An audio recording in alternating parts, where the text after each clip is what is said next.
వైఎస్ఆర్ జిల్లా ప్రొద్దుటూరులో యథేచ్ఛగా మట్కా నిర్వహిస్తున్నారని ఆరోపించారు మాజీ ఎమ్మెల్యే రాచమల్లు శివప్రసాద్ రెడ్డి. ఎమ్మెల్యే వరదరాజుల అనుచరులే మట్కా జూదానికి పాల్పడుతున్నారన్నారు.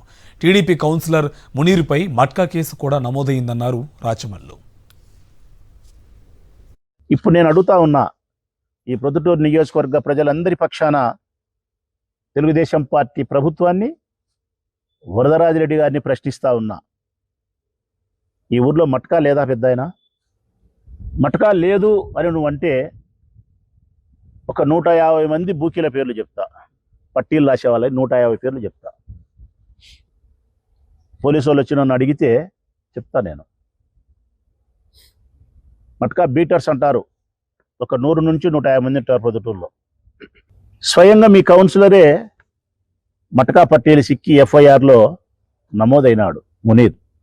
మరి ఎందుకు 7 నెలల కాలం గడిచినా నువ్వు మట్కాను నీ ఉక్కు పాదముతో అణిచివేయలే? ఇంకా మట్కా ఎందుకు ఎక్కువైంది? ఎంత మట్కా కలెక్షనో తెలుసునా ప్రజలారా?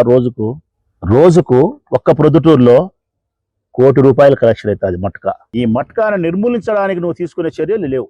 నీ మనుషులు మట్కా కంపెనీలు పెడితే నువ్వు మందలించే పరిస్థితుల్లో లేవు, నువ్వు నీ కొడుకు.